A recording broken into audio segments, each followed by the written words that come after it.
It's my pleasure to welcome the organizer and facilitator of this year's plenary panel titled A Dialogue with Island Leaders on Climate Change. Over the past 2 decades, she has worked nonprofit conservation in the nonprofit and government sectors with particular focus on native ecosystem conservation and climate change adaptation.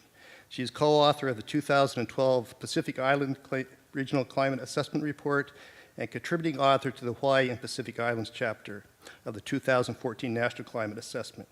Prior to her present role as the PIXI coordinator, she was the executive director of HCA, and she was up here many times organizing this conference.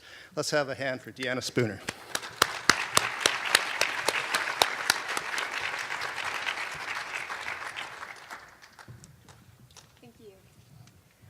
I'd like to invite our esteemed panelists to come up and get settled in while I talk just a little bit about the logistics of this panel, and then we'll get into the very exciting aspects of the panel itself.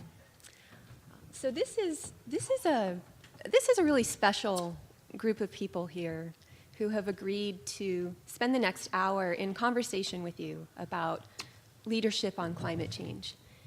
And it's not just leadership that's happening here in Hawaii, it's leadership globally. And this is a conversation that you all need to be a part of. And so this panel is designed just to do that. We're going to have a series of opening questions for the panelists. We're going to start local, go global. And then there will be some interaction amongst the panelists. And in the meantime, we're going to be asking you to be, if we could get the slide up, submitting questions. We're going to be gathering your questions via note card and text. We've got some wonderful volunteers who will be going through the audience with the note cards and collecting them from you, or you can text them in if you're more inclined to do that. And we're going to allow you to actually ask questions of the panelists, and then we'll wrap up at the end with a lightning round of a final question.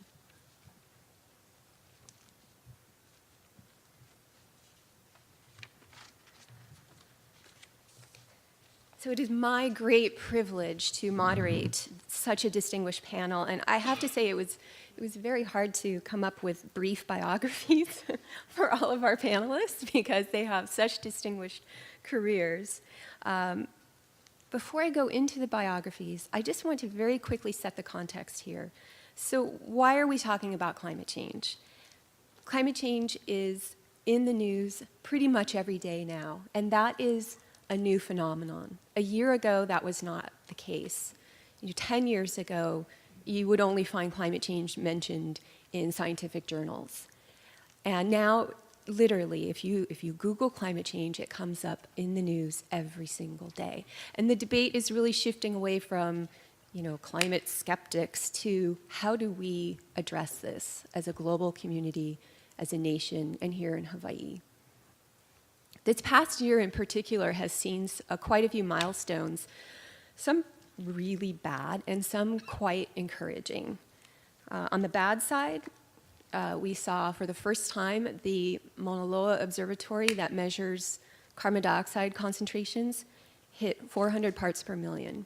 And just to put that in context, it has been millions of years since we have had such concentrations of carbon dioxide in the atmosphere. So humankind has never before in our existence seen these levels.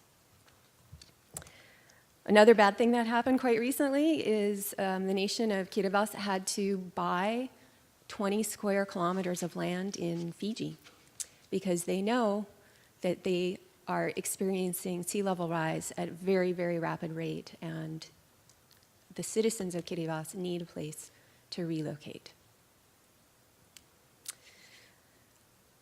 The National Climate Assessment came out and confirmed once again that we're in trouble. There are many, many negative trends already happening throughout the nation. Drought, increased wildfire. Here in the islands, we see a decrease in fresh water and an increase in extreme inundation events due to sea level rise and storms. But there's some good things that have been happening this past year as well that are very encouraging. For example, a few months ago in Germany, the output of renewable energy was so high that for a brief period of time one day, the entire country was generating more energy than was being used. That's really encouraging. Another encouraging thing that happened, being led here in the Pacific, was the Majuro Declaration on Climate Leadership, which Hawaii signed on to as the first subnational government. And that really shows that Pacific Islanders are not waiting for the rest of the world to do something, that we are setting the tone for what the rest of the world needs to do around climate leadership. And another thing that I wanted to highlight, very positive, is that President Obama launched a climate change initiative, comprehensive initiative, the first time that a US president has actually done that. And he had the great foresight to develop a task force on state, local, and tribal leaders' climate preparedness and resilience. And he asked Governor Abercrombie and Governor Calvo from Guam to represent us islanders on that task force. And I just wanted to quickly say that the governor's representative, the state coordinator, Jackie Kozak-Teal,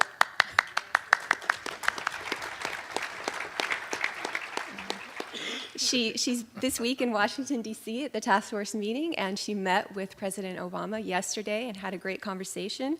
And one thing that she said, she sent me a quick email, and she said that she wanted me to highlight the fact that Hawaii has formed a coalition with Guam and tribal leadership to elevate the issue of climate migration by recommending that the president convene an interagency task force on climate migration and establish a framework on how to help communities that are facing displacement.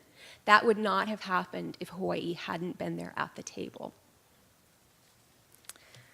So we have lots to talk about, and I will try again to abbreviate the very distinguished biographies of our speakers. We're going to start with the Honorable Neil Abercrombie, Governor of the state of Hawaii, who is our 7th governor. He grew up in Williamsville, New York, and attended Union College. Came to Hawaii in September of 1959, and he began teaching assistant at the University of Hawaii, Manoa. While in graduate school, he worked an assortment of very colorful jobs. I was really impressed, including as a waiter at Chuck's Steakhouse in Waikiki. I never should have left. Free steak for life. Governor Abercrombie served in the State House of Representatives from 1975 to 1979 and the State Senate from 79 to 86. In 86, he won a special election to Congress, but then came home to serve as special assistant to the superintendent of education, and then later served on the Honolulu City Council from 88 to 90. And then in 1990, Governor Abercrombie was elected to return to Congress and represented Hawaii's 1st congressional district in the House of Representatives until 2010. While in Congress, he served as chairman of the House Armed Forces Services Subcommittee on Air, Land, and Land Forces, and a senior member on the Natural Resources Committee. Please join me in welcoming Governor Neil Abercrombie. Well, thank you, Dana. Thank you very much. Thank you, Dana. Thank you, and aloha, everybody. Thank you very much. I take it that the panel can all be seen because I can't see about half the audience because of the podium. So is it, everybody can see what we're doing? Okay, good, thank you. Please forgive me. I'm forced to look at Chipper mostly from here. So, yes, okay. I'm very, very pleased, of course, to be here. I'm particularly pleased to be with my good friend, the ambassador, who gave us the opportunity to join together as island people, particularly in the Pacific that's affected by climate migration, and gave us the opportunity to have our absolutely first-rate, wonderful, aside from being so knowledgeable and energetic, just one of the world's great human beings, Jackie Kozak-Teal, to be able to be the the point person in Washington on climate migration, and I'm confident that among the recommendations that will be coming forward to the President with the task force on climate preparedness and resiliency will be a climate migration element. Precisely what form it will take, I think we can help shape today, hopefully, coming out of this conference. And of course, with Representative Lee, the word leadership is tossed around, particularly in political contexts, election contexts. But when you put a substantive definition behind leadership, I think you're going to find the name Chris Lee appearing again and again. And in time to come, I'm absolutely confident that his leadership will be recognized with increasing responsibility in this state. And Malia, very impressed with the important work that you're doing with regard to climate change. This is really an excellent panel. I feel very privileged to be a part of it. And I want to thank you for the mention of the President's task force. It is so important. And it fits with what I think is an increasing emphasis on subnational contacts. And I want to emphasize a little. Am I to start giving my little talk now, or stop? Perfect. Oh, okay. As I want to be brief. I know there are questions to be addressed. The subnational context could not be more important right now. Do not think for a moment that you're going through the motions out here. And do not think for a moment you're going through the motions, especially with President Obama there. Forget about all the false drama being created by the media with regard to the President. We are the most fortunate people at this time in history to have Barack Obama as President of the United States, let me tell you, in no uncertain terms. No one, under no other president, think about it for a minute. You might have different views on some things having to do with the president. He's the president of the whole United States, after all.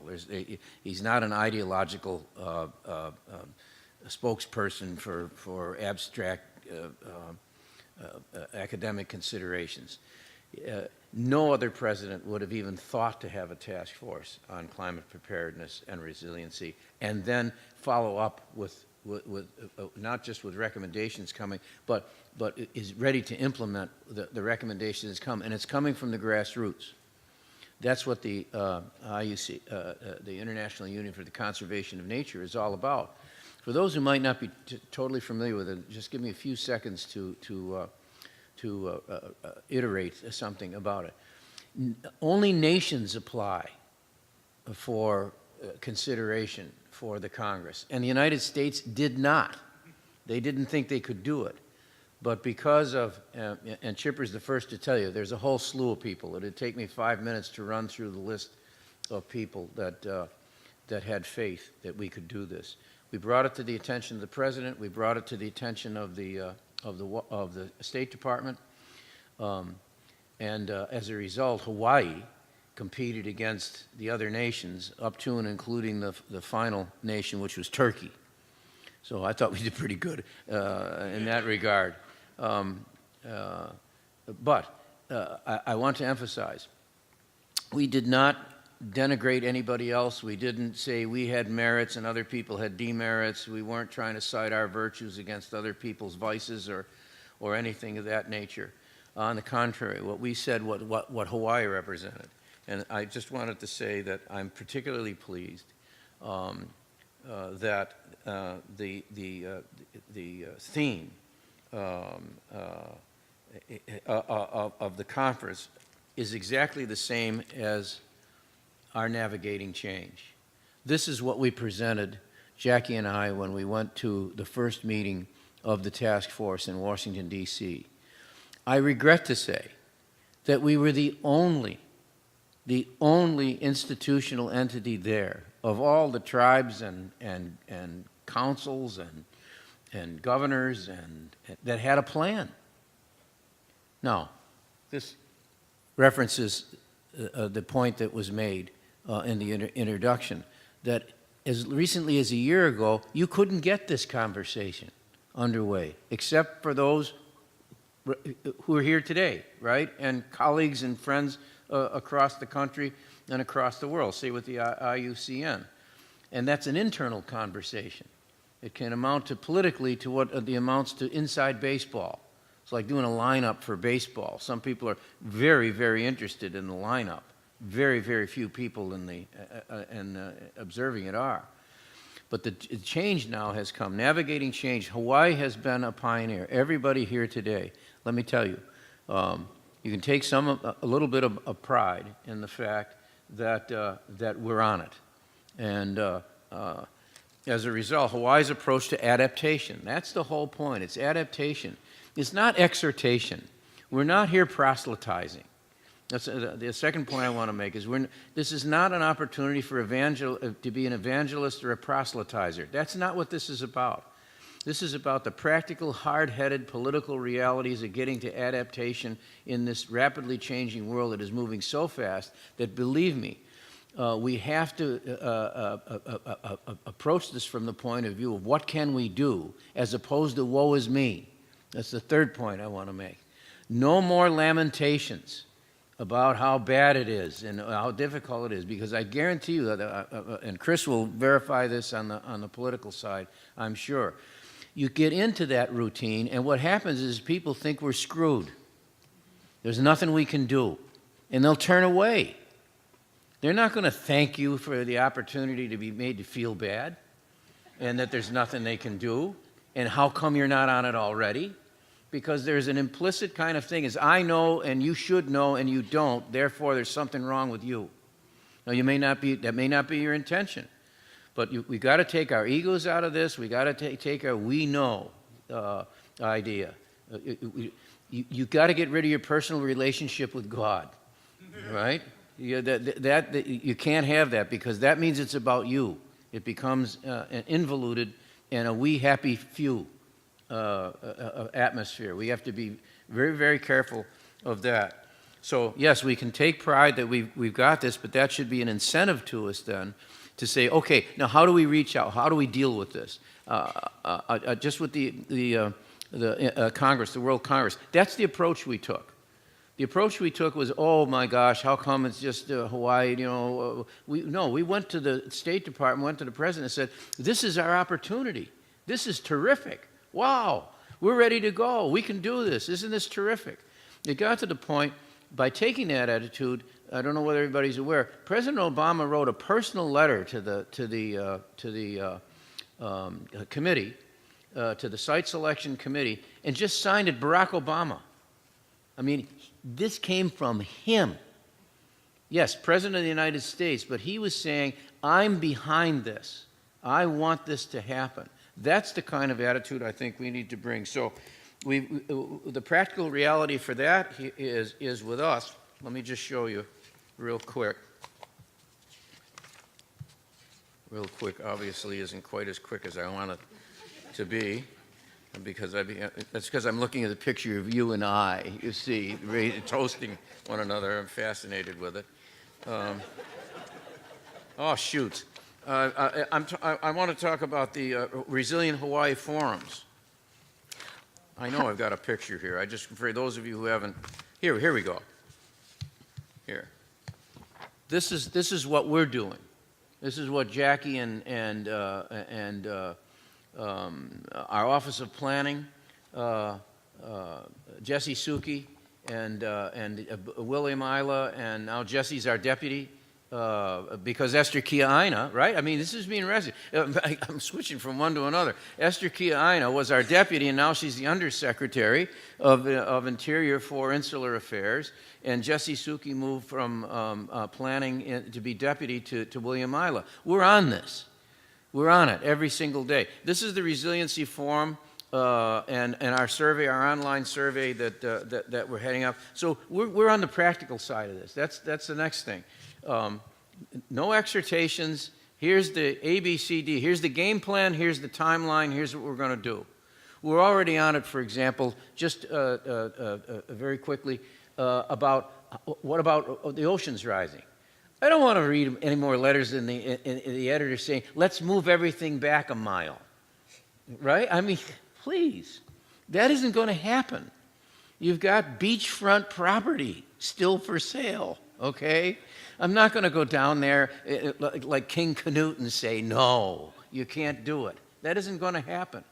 The Supreme Court just told me I've got to fix the seawall down at Diamond Head, right? There's thousands of people living there already. I just can't, it's not going to work to go down there and tell them, you know, you really ought to move inland. Okay. But what we're talking about with the resiliency forums is what about reefs? Nature already has a way of dealing with when the ocean comes up. Now, some of them are not going to work because the ocean is rising, right? But we're going to have to think about that. Maybe a 21st century version of the creation of reefs to help us to deal with that. I don't know if it's going to work, but we're on it. We're moving. We're trying to come up with answers, and that's what we need to do. So conservation is the other thing, and I'll finish with this. This is the rain follows the forest, the original agenda that we had 4 years ago, which thanks to Chris and some others, we're partially funding. The legislature still hasn't quite got the idea yet. Politics gets into it. You know, you have to elect people that understand that we shouldn't be fighting with one another, trying to score points on one another. We should be dealing with the issue, and then everybody will get credit for it politically.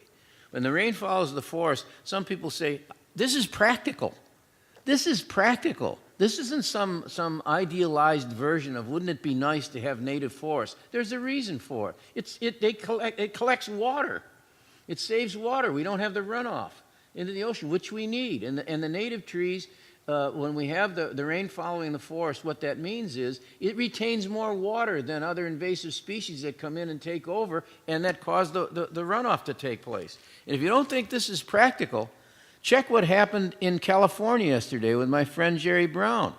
You do the wrong watering in California now, you're going to get a $500 to $1,000 a day fine. That's what's taking place. That's how desperate it is. And our invasive species, that is how desperate it is. You go on the mainland right now, I go to the national governors' conferences and the Democratic governors' conferences or the Western governors' conferences. Republican, Democrat doesn't make any difference. Let me tell you, energy and water are the two key elements that have to be addressed, and we're on it with that. So, the importance of water and watershed management couldn't be more important. Conservation, that's another thing. Last thing I want to mention in this part of the presentation is there is emerging a differentiation between environmentalism and conservation. Conservationists and environmentalists are not necessarily speaking the same language, and I think that this needs to be addressed. I believe there's an element of ideological fervor that is coming into the discussion that takes place. And we have to be very, very careful, I think, that we don't form a version of a left-wing Tea Party. We have to be very, very careful in a political context of not forming a left-wing Tea Party that sets down absolutes. And unless you follow the party line from A to Z on any given issue, you're drummed out of the core, you're shoved to the margin, you're sent into Coventry. We can't afford to have that kind of exclusivity of ideas and approaches. We've got to be open to one another on this, and we've got to be careful that we don't create a bright line, dividing line between environmentalism and conservation. I won't go further with it today other than to alert us that we got to be very, very careful about zealotry. In the context of trying to figure out how do we actually get to the goal. So I mentioned invasive species, and let me just finish with and climate migration, but let me just give a practical example. I think we have an opportunity now, and there's some discussion taking place, and I mentioned it to Jackie yesterday, and it's if you folks feel it's a good idea, I hope that you'll discuss it, and possibly one of the recommendations coming out would be this, and I'm just going to throw it out there. I'm a big reader and a big fan of the Civilian Conservation Corps idea. If you want to talk about conservation going from Teddy Roosevelt through Franklin Roosevelt to now, It's an interesting combination of ideas. The Civilian Conservation Corps did more for conservation, sometimes by default, not necessarily by design, than almost anything that took place since Teddy Roosevelt first got into the idea of setting aside land for conservation purposes. Again, regardless of what the motivation was for. Why not now? I'm thinking about a new conservation, a new triple C, the Climate Change Corps. Why can't we have a Climate Change Corps where we engage, just like, the Teach for America now, the, what do I want to say, the Corps, the other... AmeriCorps. Not AmeriCorps, but it's... The Peace Corps. Yeah, the Peace Corps idea and its children since then, right? What about a Climate Change Corps where including, vets come back, kids interns, where we attack invasive species, fix up trails, the whole conservation idea, and I'm willing to bet that people who say, yeah, conservation, I've got it, I got the climate change thing, I want to do something. I want to have a practical manifestation that I can involve myself in 3 dimensions. I want to use not just my mind, not just my mouth, but I want to use my hands. I want to use my brain. I want to accomplish something. So let's take up a modern hope, a next generation of leaders and communities through a Climate Change Corps, which would be the equivalent, a 21st century equivalent of the Civilian Conservation Corps. And I thank you for your kind attention. Thank you, Governor. I hope your remarks stimulate many questions from the audience.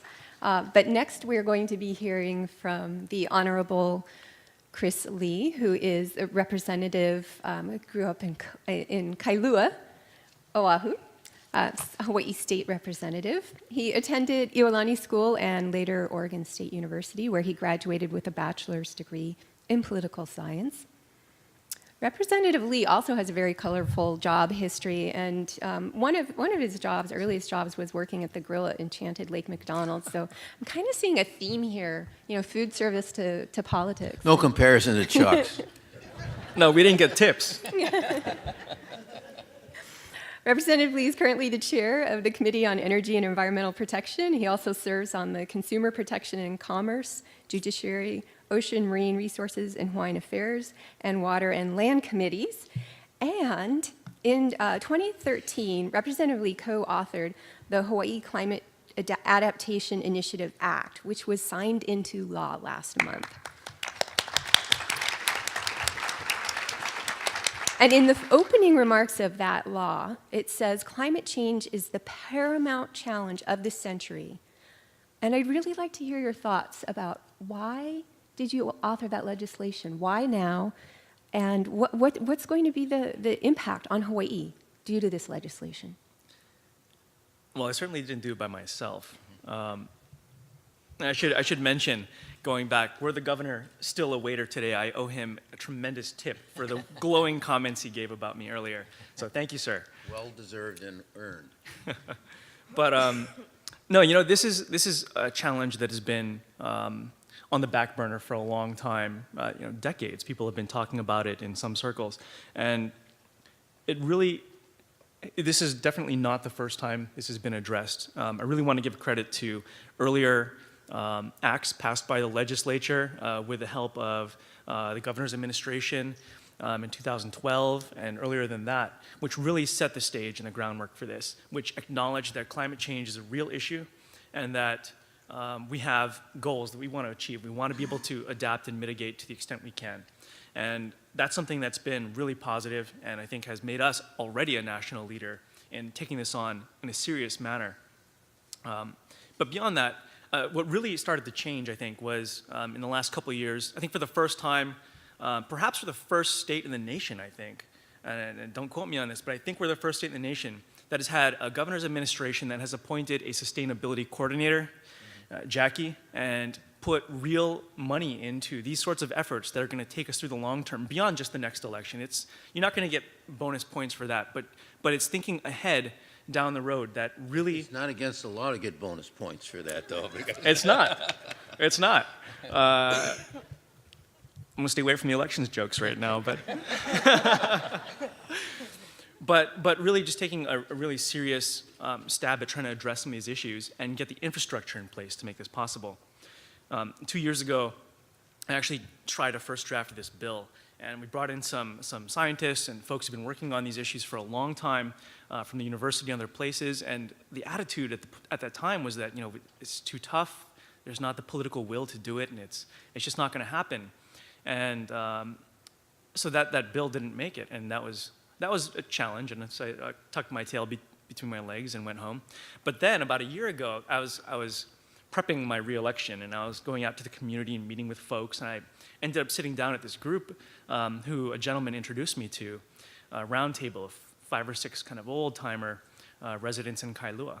And they meet every morning, they have breakfast and talk about politics and all the fun stuff. And so I walk up, and the first thing the guy says is, "So, you believe in that global warming?" And I'm thinking, okay, this is gonna go one of 2 ways. So I'm getting ready to cut my own throat here. And I'm listening to them talk about and banter about how scientists are making money off of these grants, and they're just conjuring this up to try and perpetuate the myth and perpetuate their own funding and so forth. And I'm thinking, oh man, this is gonna be tough. Okay, so here we go. But right before I say something, the guy next to me chimes in and says, well, there's a lot of problems with this, but what if some of it's true? And come to find out, the guy lives right on the beach in Kailua. And everybody knows that beach has been eroding for a lot of reasons, but being accelerated by the threat of climate change. And it was amazing to me. And I was taken aback because here's a guy who's standing up to peer pressure from his closest group of friends, saying, you know what, despite the fact that we all agree on everything else that we hear in the news, I'm not so sure about this because it could potentially affect my own home. And that was a complete sea change for me.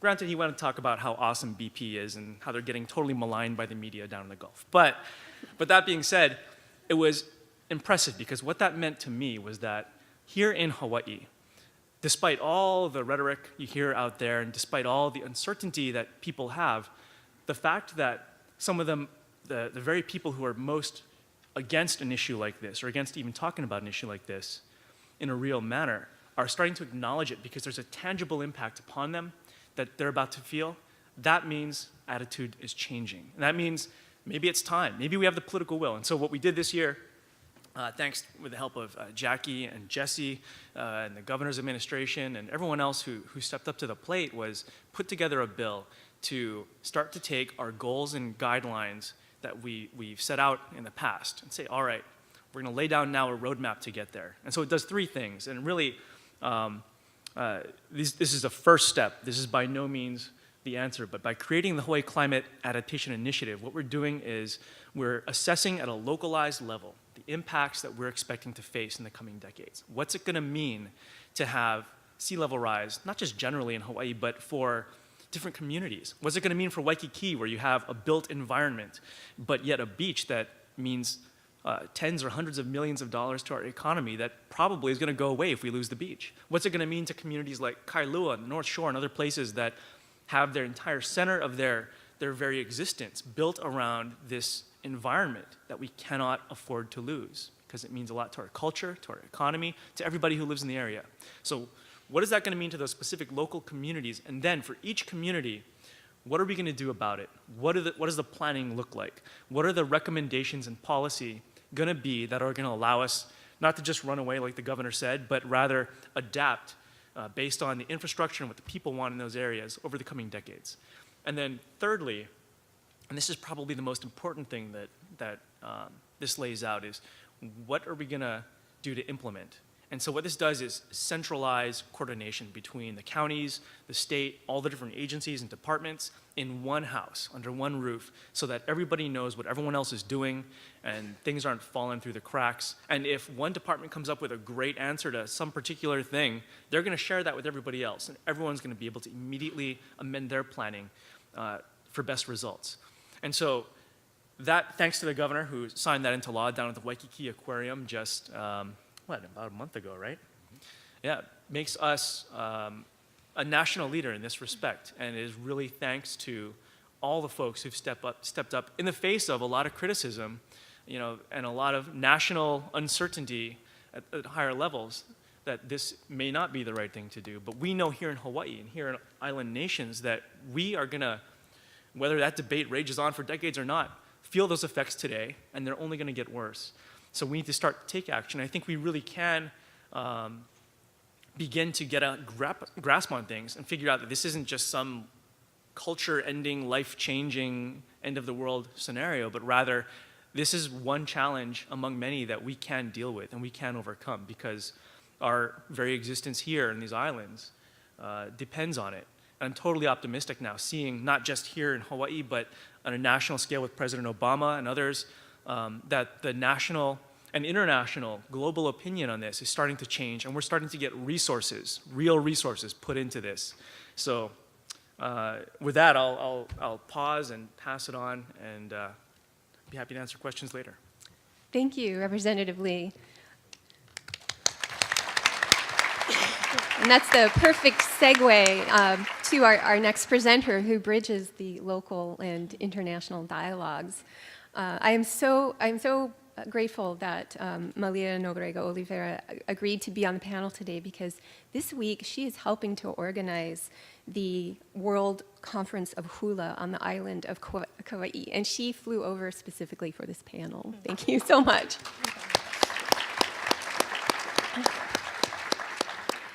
And again, so many honors. It's hard to reduce them, but Malia she wears here 2 hats. She's the Director of Strategic Partnerships for Loli Aneo, Makaala Aneo, which is Climate Change, Climate Alert. The acronym for that is LAMA. And LAMA is a new program that's housed within the Hawaii Nui Akea School of Hawaiian Knowledge, developed in partnership with the William S. Richardson School of Law at the University of Hawaii at Manoa. And Malia also holds the title of Director of Strategic Partnerships and Community Engagement at Hawaii Nui Akea. So she's got 2 extensive kuleana jobs there. She is a Native Hawaiian educator, community organizer, and advocate of indigenous rights at all levels, locally, regionally, and internationally. She received a bachelor's degree in Hawaiian language and a master's degree in educational technology from the University of Hawaii at Manoa. And her advocacy work has taken her to the United Nations many times, such as at the United Nations Permanent Forum on Indigenous Issues, United Nations World Summit on Information Society, United Nations Conference of the Parties to the Convention on Biological Diversity, and the Convention on Climate Change. She's currently the international coordinator for the International Indigenous Peoples Forum on Biodiversity, as well as the coordinator of Indigenous peoples of the Pacific who participate in the United Nations meetings on both biological diversity and climate change. And last year, Malia participated in the first International Women's Earth and Climate Summit, where she co-chaired the Summit Working Group on Rights of Nature, Indigenous Peoples, and Earth Community Economy. Please help me in joining a welcome for Malia Nobrega Oliveira.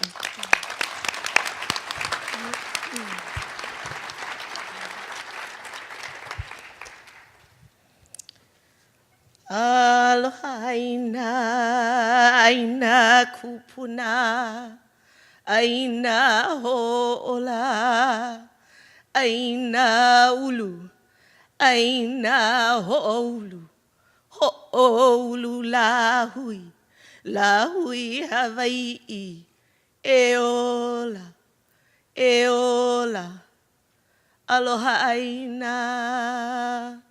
Aloha aina e. Aloha. Aloha kako, o wau no o Malia, Nobrega Oliveira, he kama au no ka mokupuni o Kauai, o hana pepe ku'uone hanau. Mahalo nui I keia kono ana ia'u e noho pu me oko. My one hanau is hana pepe. In the moku of Kona, and the mokupuni of Kauai. In the work that I do, I always have been reminded whether it be from my kupuna or it be from any of my kumu, that pilina to the aina, that pilina to our loina Hawaii, and pilina being relationship, the pilina to the kanaka, the pilina to the lahui remains intact.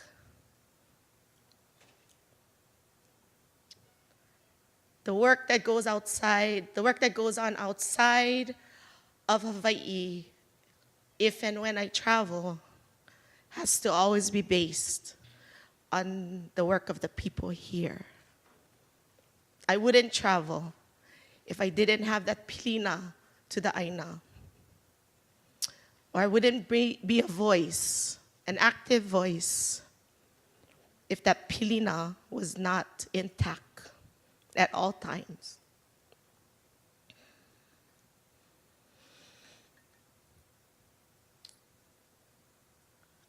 Our ohana are culture practitioners, people of the aina, people of pu'olo.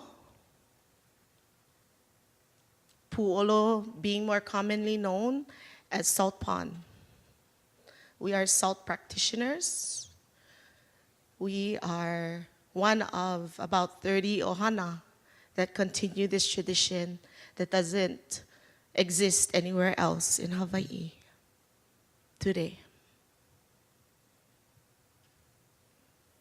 When I share my mo'olelo outside of Hawaii and even in Hawaii at the hula conference yesterday, and people wonder why I get involved with climate change and why that becomes a part of the work I do today at the university or in the community.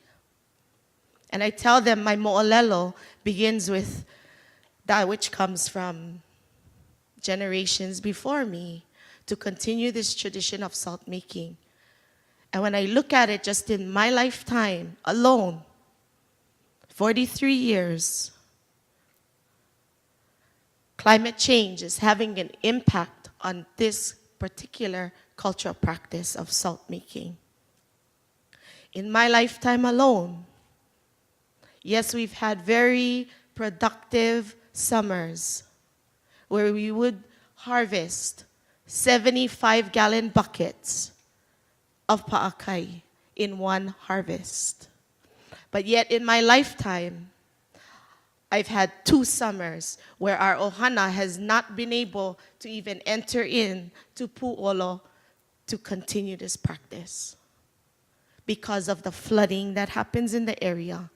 With sea level rise, the whole place gets flooded with increased rain that happens. It's having a direct impact on our cultural practices, this being just one of them. I don't know what my life is like without being a salt practitioner. What happens when that is not, or when I'm not able to continue that with my keiki?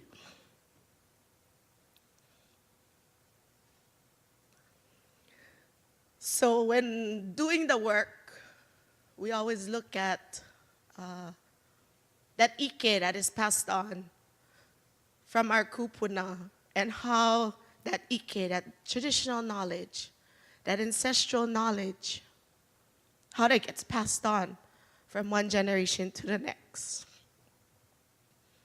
And the kuleana that each of us take to ho'omau, a ho'oulu, kela ike kupuna, to continue to let it grow,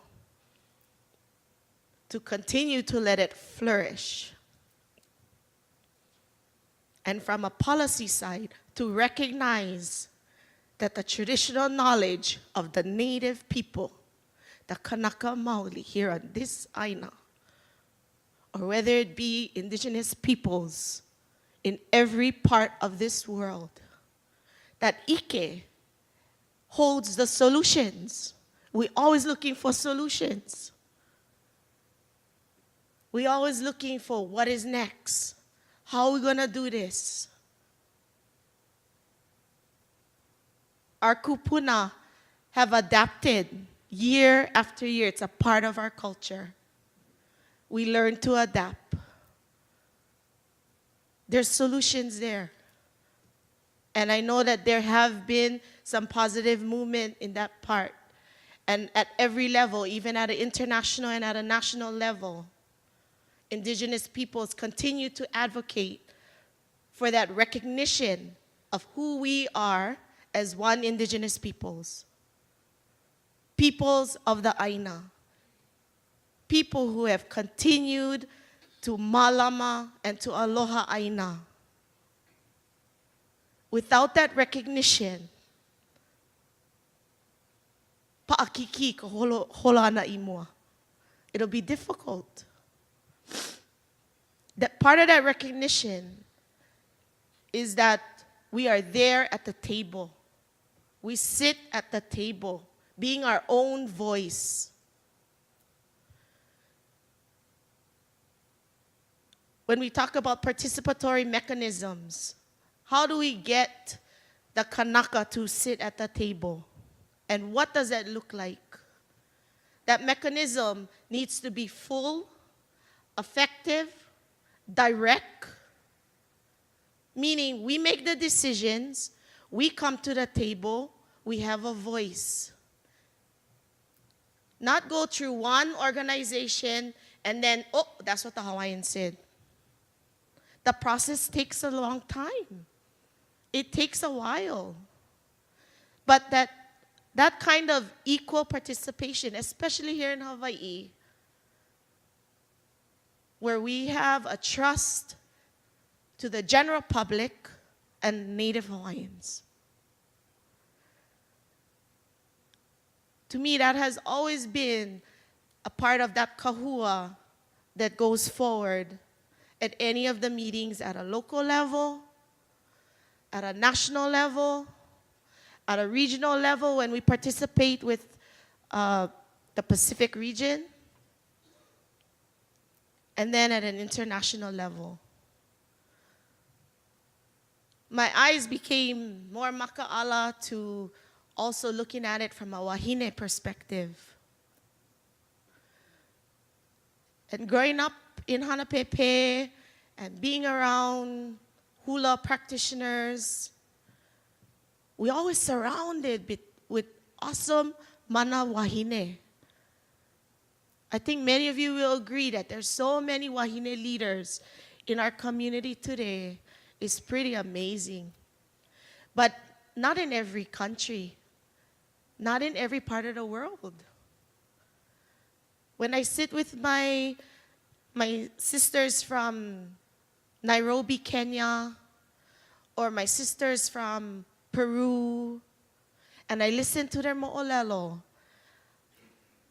I can't help but just be so thankful and mahalo that as a part of who we are as Kanaka, our wahine always took forth that kind of action.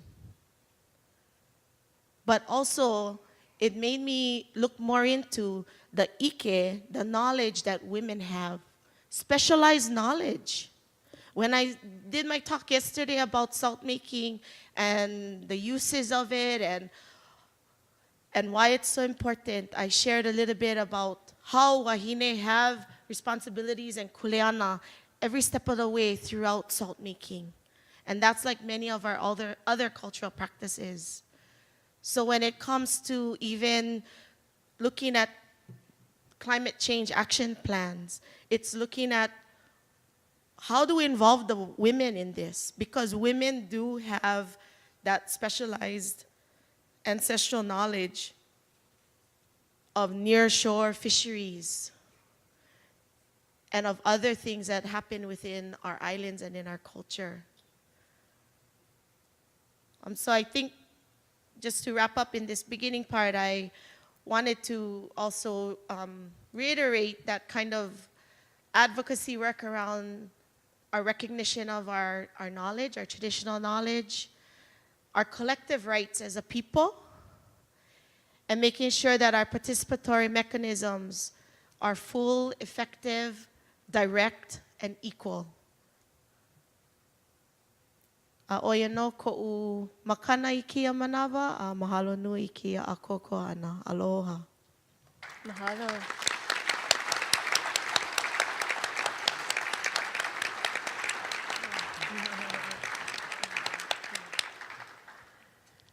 And last but not least, we have the Honorable Ronald Jameau, who is the roving ambassador for climate change and small island developing state issues for the Seychelles. I could say so much about Ambassador Ronnie, but I would rather he talk about himself. So all I'm going to say right now is thank you for coming and representing three incredibly important institutions. The first is the Seychelles. The second is the Alliance of Small Island States, or AOSIS. And the third is the Global Island Partnership, or GLISPA. Your leadership is truly inspirational. Thank you, Deanna.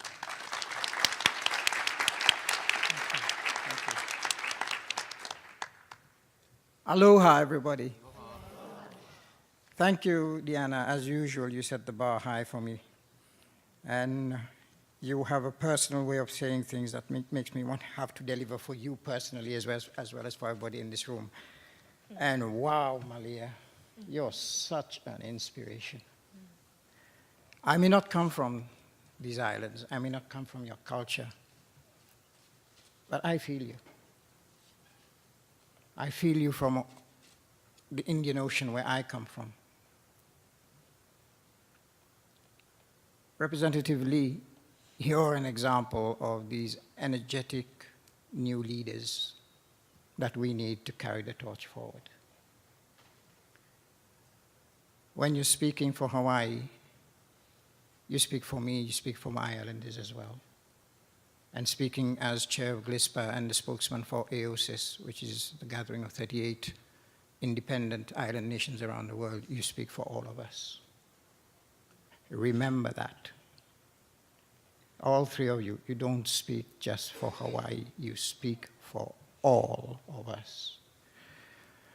As for the governor, boy, oh boy, you are on a roll. First of all, through you, I'd like to congratulate Hawaii on the launching of the Aloha Plus challenge. And secondly,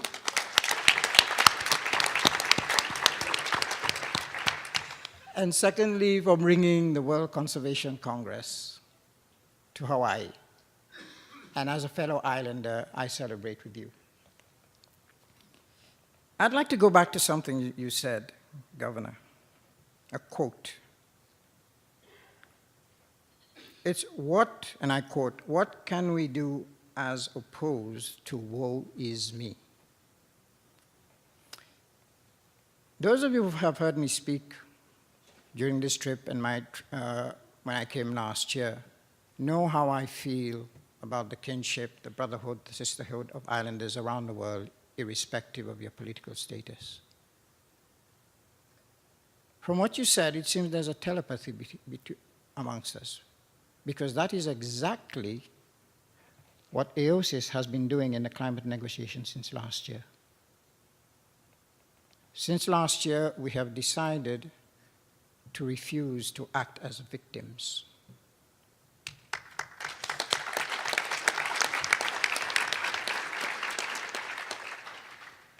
There's nothing people hate more than a whiner. And that's nothing to do with islands, that's human nature. And it doesn't matter how just your cause is. If you just complain, you will find that people see you coming and say, "Oh dear, here he comes again, let's cross the road." Because they're tired of it. You sap the strength out of them. I mean, up to how much can you sympathize with someone before, when the next whine, you start saying to yourself, "Why won't you shut up and do something about it?"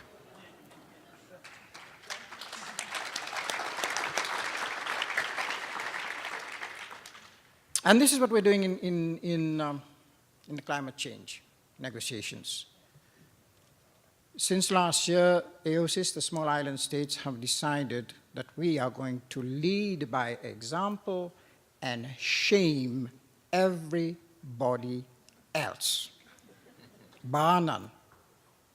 We do start off with a little whine by saying, despite the fact that we are the ones who have least contributed to climate change, despite the fact that we are the ones who are going to suffer most from a problem we did not cause, I'm going to show you how to tackle it. And this is what Hawaii is doing through Aloha Plus. It's saying to the rest of the world, I'm going to stand up and be counted. We have immense challenges, as do all islands around the world, and this is what we're going to do about it. So I challenge all of you in the room today, get on that bandwagon. The Hokulea has sailed. Now is not the time to turn up at the quayside and say, where's the Hokulea? It's halfway across the Pacific. Where were you? And this is what Aloha is, the Aloha Plus Challenge. It's the same voyage. And when I came last year and I called on the Hawaiians and I called on the governor and I said it's time for Hawaii to step up and step forward, oh boy, in 1 year you have done it in style. And I applaud you for it. As a spokesman of AOSIS, I applaud you all for what you're doing in your islands, which is an inspiration to islands around the world. Now, I'm going to stop here for my introductory remarks because, as Diana knows, once I get going, it's difficult to stop me. So let me stop myself and exercise some self-discipline for once. Thank you. Thank you. Thank you, Ambassador Ronnie. This has been such a fascinating discussion, and I have failed at my job as moderator because we are out of time. So, this is my pledge to you. I'm going to take all your questions, and I'm going to hound our panelists, and we're going to get answers posted on the HCA website, conference website, answering all the questions that you have put to us. And in the last minute, or minute and a half, 30-second lightning round, this is it. Sum up in 30 seconds your thoughts about the next bold leadership step Hawaii should take to ensure a climate-resilient future. Ronnie, go. I have another challenge for you, Governor Abercrombie. We have launched in the climate negotiations what we call Workstream 2. The negotiations on the climate agreement for Paris is Workstream 1. Workstream 2, we're bringing in all the people who cannot be part of the negotiations, which is between sovereign states. We're bringing in civil society, academia, everybody. And we're saying, everybody put on the table the things you are doing already to address climate change so that we can together see how we can replicate, upscale it, spread it around the world. So I'm going to ask the governor, talk to Todd Stern's people. And remember the term, Workstream 2. Say you want the Aloha Plus Challenge to be in Workstream 2. Because if it gets in, because the Americans, the US, when we talked about Workstream 2, they said, oh, good, it's going to allow us to bring in our governors and mayors. So you step up there and say, I have Aloha Plus Challenge.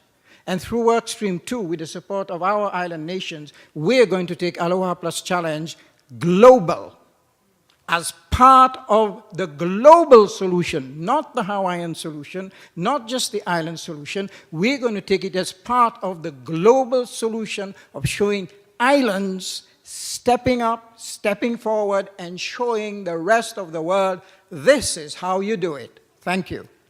Thanks. Okay, Malia, 30-second lightning round. Mahalo again for this opportunity. And I think for me, any new bold policies and actions need to come from a place based in culture. And that cultural narrative needs to reach out and say things like restore, respect, replenish. and to replace that narrative of dominate, deplete, and destroy. And again, I have to reiterate that intimate pilina, that emotional pilina, that spiritual pilina that we need to have as Kanaka to the Aina. Without the people being on their Aina and being able to thrive together with their ohana, which includes our biodiversity, our resources, our culture cannot live on without that pilina. So that pilina to the Aina, the pilina to our biodiversity, all of our meaola, needs to happen with all of those components together. Eola. Okay, Representative Lee. Thank you. I really think that the next steps and the bigger challenge is not for us here at this table or in government or anywhere, but rather for all of us together. And what that's going to look like is getting everybody engaged, aware, and talking about the issue in a context that makes it tangible to them. We don't want to end up like other states, like, is anybody from North Carolina? I'm about to offend someone here. But like North Carolina, where because you didn't have a broad understanding in the public, when government took action, they set out a plan, said we're going to look 100 years out, and they found, oh no, we're going to have hundreds of square miles of land inundated by rising seas. And so when the people said, well, that's not really important to us because we don't have an understanding of the issue, we'd rather have our potholes filled today and our taxes lowered and everything else, the government then said, okay, well, that sounds bad, so maybe we'll just look out 30 years, and it's a lot smaller problem now, so we can deal with it. And we can't have that kind of mentality. And what that's going to take is everybody getting involved. I mean, 10 years ago, don't spread this around, 10 years ago, I didn't even vote. I would have voted for the governor if I did at the time. But to think that in that time, I got involved in an issue, eventually ran for office, and did all kinds of crazy stuff, but are now making what I feel is a little bit of a difference.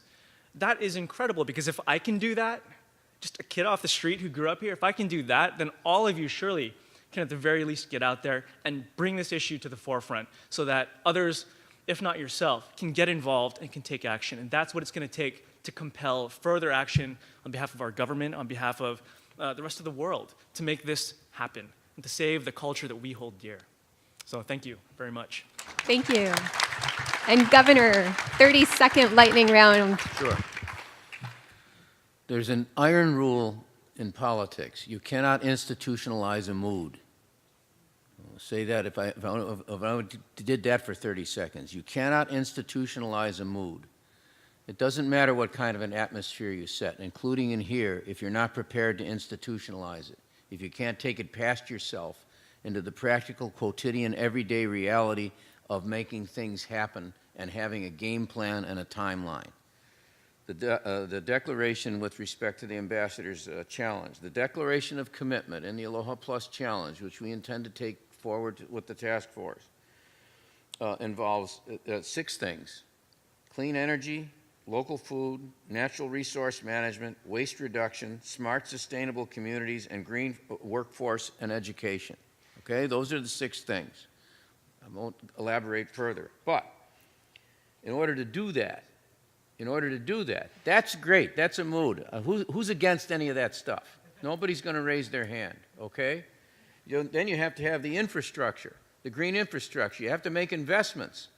When I keep talking about that, about making investments, you got to have preschool. You got to have little kids with 80% of their brains developed by the time they're 4-year-olds, already having the development opportunities made available to them. You got to get them into the 21st century. Every child in the state has to have a tablet, has to be computer literate. They have to, and it has to be before they get into kindergarten, or they're already behind. You know, I don't want to argue about this stuff anymore. I don't. You know, you've got to take stands on these things and move if they're going to do it. These are the practical, everyday realities. Otherwise, you're not going to be talking about green workforce jobs and all the rest of it if the kids are already behind everybody else that's doing it. You have to have partnerships about the indigenous people. You have to have real partnerships. That means you're going to have to deal with corporations. Instead of just standing there and saying, these international thieves and all the rest of that kind of stuff. That's complete egotistic waste of time. It's self-indulgence of the worst possible institutional nature. Make deals like Turtle Bay. I'm glad we made a deal with the resort people out there, because now we have access to the coastline. Before we had 100% of nothing. Now what we've got is agriculture, conservation, environmentalism, preservation, and jobs for people, and workforce the development that's going to have a practical, realistic, long-term effect. Those are the kinds of things that have to be done. So the bottom line is, establish these partnerships, and promote coordinated and integrated action with the community and the other institutions that are there. Increase long-term financing. Take advantage of these. Why do you think I'm pushing so hard on the infrastructure? Like rebuilding the highway rather than repaving it. To hell with the potholes. Rebuild the highway now. That creates the jobs. That creates a solid foundation for the future, and the interest rates are never going to be lower. It ticks up 0.25%, and let me tell you, that's tens of millions of dollars you're on the hook for, and that the kids are on the hook for. So get the long-term financing and get that kind of infrastructure. And then finally, report. Get out there. Let people know about it. If you come out of here, call up the Rotary Club. Call up the Exchange Club. Call up the different community associations and ask to speak. Give them the opportunity to let you know who you are. Believe me, they're always looking for speakers.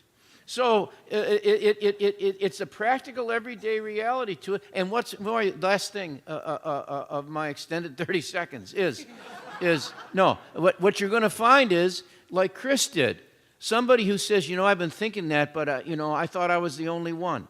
I didn't know there was anybody else that thought like that. Or you've opened something up to me that I kind of was interested in but didn't know who the hell to talk to or where to go about it. You're going to find allies. You're going to find that you can institutionalize that mood, and we're all going to be better for it. Thank you. Thank you. Thank you so much. Let's have a standing ovation for one of the greatest panels, and for Deanna.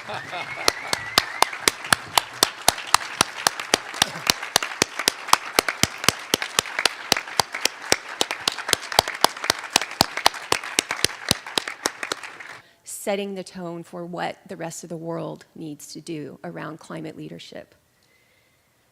And another thing that I wanted to highlight, very positive, is that President Obama launched a climate change initiative, comprehensive initiative, the first time that a US president has actually done that.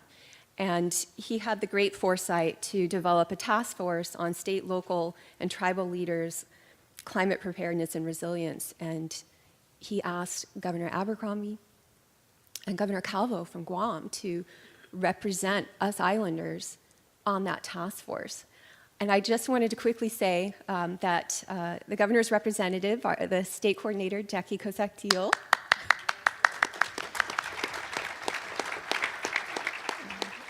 she's this week in Washington, D.C. at the task force meeting, and she met with President Obama yesterday and had a great conversation. And one thing that she said, she sent me a quick email, and she said that she wanted me to highlight the fact that Hawaii has formed a coalition with Guam and tribal leadership to elevate the issue of climate migration by recommending that the president convene an interagency task force on climate migration and establish a framework on how to help communities that are facing displacement. That would not have happened if Hawaii hadn't been there at the table. So we have lots to talk about, and I will try again to abbreviate the very distinguished biographies of our speakers. We're going to start with the Honorable Neil Abercrombie, Governor of the state of Hawaii, who is our 7th governor. He grew up in Williamsville, New York, and attended Union College. Came to Hawaii in September of 1959, and he began teaching assisted concentrations, hit 400 parts per million. And just to put that in context, it has been millions of years since we have had such concentrations of carbon dioxide in the atmosphere. So humankind has never before in our existence seen these levels. Another bad thing that happened quite recently is the nation of Kiribati had to buy 20 square kilometers of land in Fiji because they know that they are experiencing sea level rise at a very, very rapid rate, and the citizens of Kiribati need a place to relocate. The National Climate Assessment came out and confirmed once again that we're in trouble. There are many, many negative trends already happening throughout the nation. Drought, increased wildfire. Here in the islands, we see a decrease in freshwater and an increase in extreme inundation events due to sea level rise and storms. But there's some good things that have been happening this past year as well that are very encouraging. For example, a few months ago in Germany, the output of renewable energy was so high that for a brief period of time one day, the entire country was generating more energy than was being used. That's really encouraging.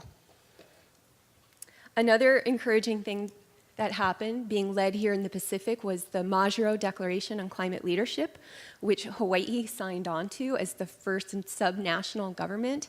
And that really shows that Pacific Islanders are not waiting for the rest of the world to do something, that we are. And in the meantime, we're going to be asking you to be, if we could get the slide up, submitting questions.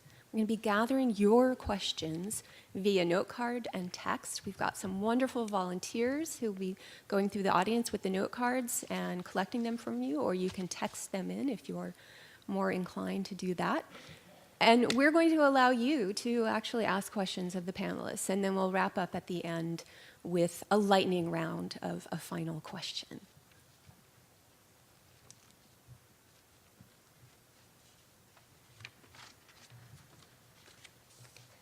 So it is my great privilege to moderate such a distinguished panel, and I have to say it was very hard to come up with brief biographies for all of our panelists because they have such distinguished careers. Before I go into the biographies, I just want to very quickly set the context here. So why are we talking about climate change? Climate change is in the news pretty much every day now, and that is a new phenomenon. A year ago, that was not the case. 10 years ago, you would only find climate change mentioned in scientific journals. And now, literally, if you Google climate change, it comes up in the news every single day. And the debate is really shifting away from, climate skeptics to how do we address this as a global community, as a nation, and here in Hawaii. This past year in particular has seen quite a few milestones, some really bad and some quite encouraging. On the bad side, we saw for the first time the Mauna Loa Observatory that measures carbon dioxide. It's my pleasure to welcome the organizer and facilitator of this year's plenary panel titled A Dialogue with Island Leaders on Climate Change. Over the past 2 decades, she has worked nonprofit conservation in the nonprofit and government sectors with particular focus on native ecosystem conservation and climate change adaptation. She is co-author of the 2012 Pacific Island Regional Climate Assessment Report and contributing author to the Hawaii and Pacific Islands chapter of the 2014 National Climate Assessment. Prior to her present role as the PIXI coordinator, she was the executive director of HCA, and she was up here many times organizing this conference. Let's have a hand for Deanna Spooner.